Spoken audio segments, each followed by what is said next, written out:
En manchette aujourd'hui, des médecins craignent des retards de reconstruction à l'hôpital de Rouyn-Noranda et les chambres de commerce unies pour l'immigration. Le TVN Nouvelle Midi commence maintenant.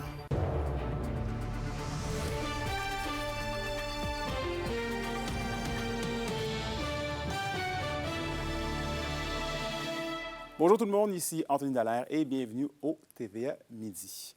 On débute le bulletin dans le monde de la santé, puisque des médecins craignent des retards dans les travaux de reconstruction à l'hôpital de Rouyn-Noranda, des retards qui causent toujours des interruptions de certains services. Et Olivier, il presse les autorités locales d'agir.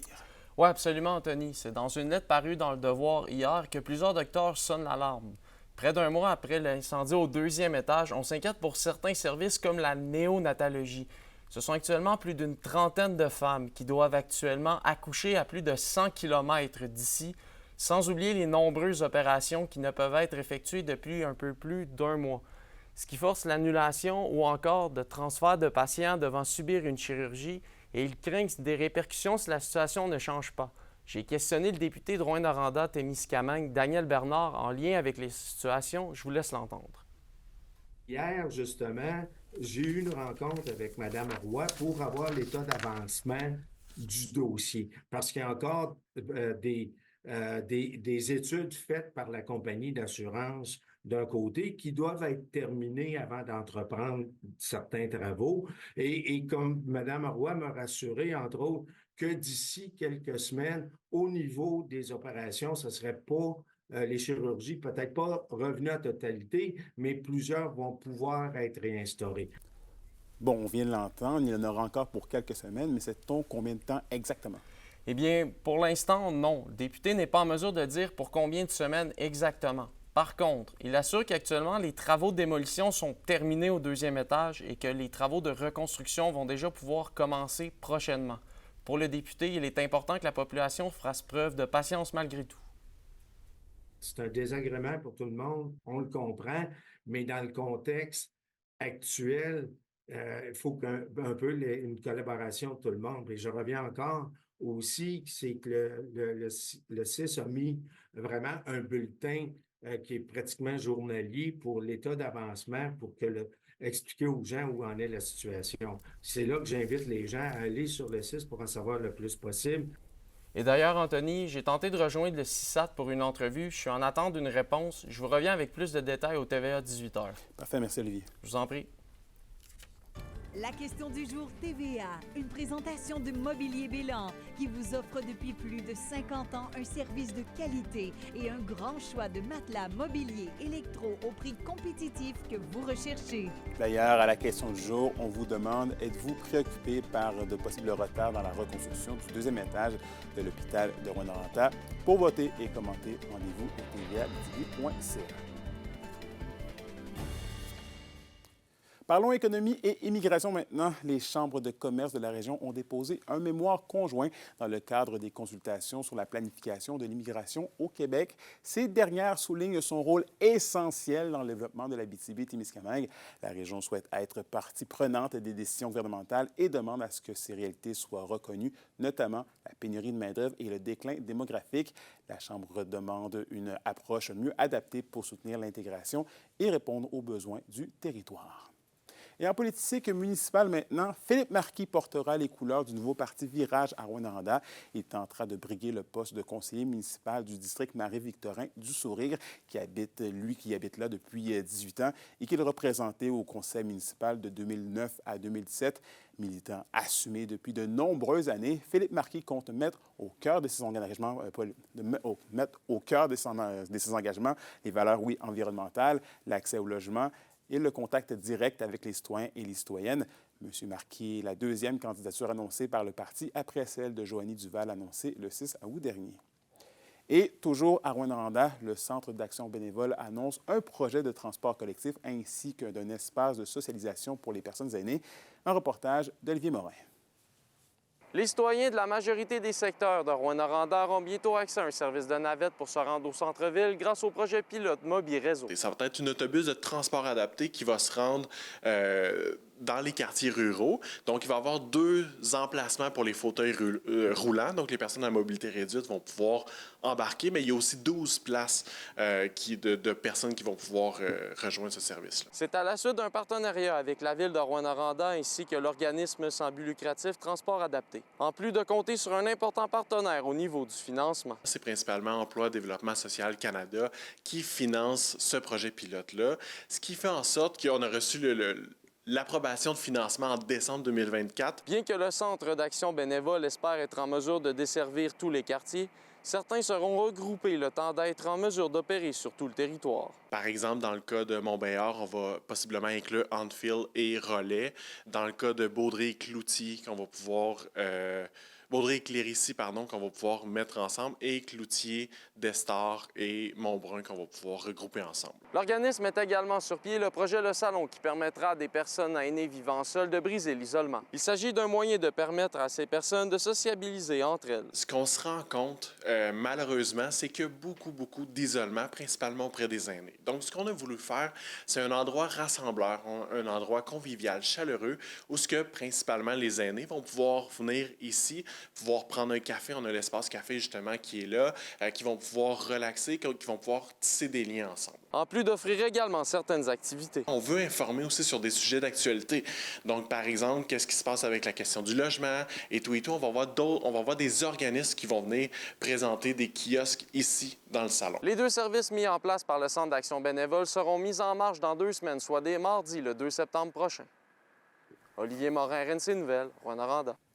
Et on se déplace au Témiscamingue maintenant, un peu moins d'1 an après l'annonce de la création de son Festi-Truck. Lorrainville a accueilli en grande pompe la première de l'événement la fin de semaine dernière, une grande célébration de l'industrie du camionnage. Un reportage de William Maillet.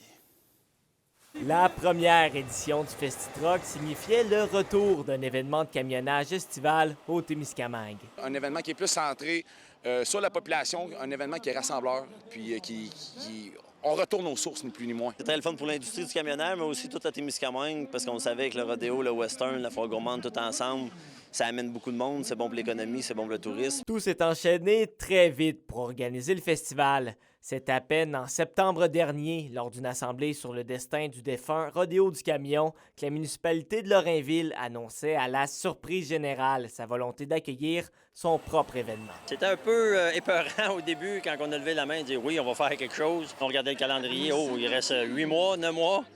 Puis ça a été vraiment bien, tout le monde a bien participé. Le recrutement n'est jamais simple dans le monde du camionnage, mais l'événement est une manière de faire découvrir la profession. Tu voyais les gens se promener dans le show and shine, les yeux écarquillés des enfants qui regardent les camions, les camionneurs qui sont contents de voir les petits-enfants qui regardent leurs beaux camions. C'est vraiment beau. Il n'y en a pas beaucoup de notre génération qui se lancent dans le camionnage. C'est pas un métier facile, mais un très beau métier. Une des principales volontés des organisateurs était d'inclure des activités un peu plus loufoques pour le grand public. Et ça passe notamment par une danse de tracteurs antiques. C'est pour montrer au monde qu'on avait des vieux tracteurs, mais ils existent encore. Puis le fun, c'est de dire, il y a beaucoup de retraités dans notre groupe. Fait qu'ils ont rabouré toute leur vie, mais ils n'ont pas eu le temps de danser. Fait que là, ils viennent à bout de mélanger les deux, le tracteur puis la danse. Et un engouement pour le Festi-Truck est déjà bien présent dans la communauté de camionneurs. On s'en parle tout, puis t'amènes-tu ton truck, puis tu vas-tu faire les concours, puis l'année prochaine, qu'est-ce que tu penses de la piste, ça va avoir l'air de quoi? Beaucoup de ces camionneurs-là, c'est des contracteurs, ils ont des pelles, des équipements lourds. Tout le monde est prêt à participer là, pour bâtir une piste. Fait qu'il y a vraiment un bel esprit d'équipe là, dans tout ça. Le projet de piste va bon train d'après les organisateurs. Les travaux d'arpentage sont faits et l'organisation a bon espoir d'avoir des courses dès la prochaine édition, la 2e du Festi-Truck. William Maillet, RNC Nouvelles. Pour une nouvelle importante à nous communiquer, contactez-nous, nouvelles au pluriel, @rncmedia.ca, par téléphone au 1-866-463-4636 et notre site web tvaabitibi.ca.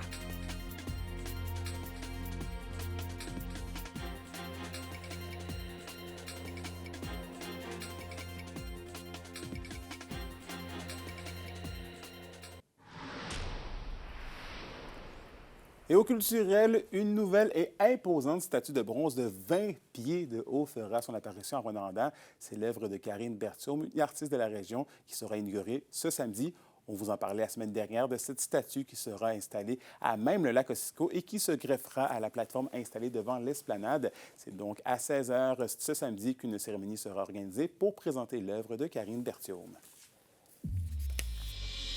Et au sport, c'est hier que s'amorçait le camp principal des Foreurs de Val-d'Or. Pas moins de 37 joueurs y participent. Plusieurs en seront à une première expérience, tandis que d'autres connaissent déjà le niveau d'exigence. Leur objectif, se tailler une place avec le Vert et Or cette saison. Un reportage de Zachary Desrosiers. Les Foreurs de Val-d'Or sont de retour sur la glace pour leur camp d'entraînement principal. Après une première semaine consacrée aux recrues, les vétérans ont retrouvé le groupe. On se sent bien. C'est vraiment le fun de revenir à Val-d'Or, de voir nos amis après un gros été d'entraînement. C'est vraiment cool. Lundi, les joueurs ont débuté la journée avec une batterie de tests physiques pour évaluer leurs conditions et leur progression avant de passer à l'entraînement l'après-midi. Pour les jeunes recrues invités au camp principal, c'est une belle tape dans le dos, mais elles savent qu'elles doivent travailler aussi fort, sinon plus, pour impressionner le personnel de l'entraîneur. Choix de premier tour l'an dernier en 2024, Benjamin Olivier n'était pas si loin de cette position il y a encore un an. Le jeune joueur est prêt à entamer sa deuxième saison avec les Foreurs et compte bien continuer sa progression. Surtout après Noël, ça a mieux été. Au début, un peu d'adaptation avec les joueurs un peu plus vieux, c'était nouveau, la nouvelle ville. Puis j'ai beaucoup aimé ma fin de saison puis mes séries. J'ai hâte de recommencer cette année. Pour Alex Durocher, vétéran à sa troisième campagne, il s'agit d'une saison où il souhaite guider les plus jeunes et montrer l'exemple, tant sur la glace qu'au sein du vestiaire. Ça, tu veux toujours montrer le bon exemple. Puis ça se fait bien avec notre groupe. On a vraiment un bon groupe de gars soudés, je dirais. Fait que c'est vraiment le fun. Je souhaite justement de continuer sur ce que j'ai fait l'année passée, surtout de progresser. C'est le fun d'avoir un beau rôle, mais faut mettre le travail pour le garder. Le directeur général et entraîneur-chef Maxime Desruisseaux a travaillé fort cet été pour renforcer l'équipe. Les ajouts d'Anthony Paré à la défense et d'Adam Cavelin et Maxime Coursol à l'attaque apportent de la profondeur, du talent supplémentaire. Un travail remarqué, apprécié par les jeunes joueurs. Oui, vraiment, justement, je connaissais Adam, je connaissais beaucoup de joueurs qui ont joué avec. Puis j'ai juste eu des bons commentaires sur lui.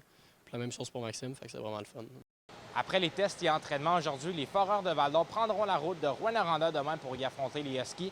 Ensuite, retour à la maison pour affronter les Huskies mercredi et l'Olympique de Gatineau vendredi. Zachary Desrosiers, RNC Nouvelles, Val-d'Or. À la météo de la BTB-Témiscamingue pour aujourd'hui, c'est des nuages pour la majorité des secteurs avec 30 % de probabilité d'averse et maximum seront de 21 degrés Celsius pour ce soir et cette nuit. C'est toujours des nuages avec des risques de pluie pour tous les secteurs. Minimum de 10 degrés Celsius pour la BTB et de 13 degrés Celsius pour le Témiscamingue. Et voilà, c'est tout pour nous ce midi. Merci d'avoir été des nôtres. On se retrouve au TVA 18h pour la suite des choses. D'ici là, eh bien, prenez soin de vous. Bonne journée.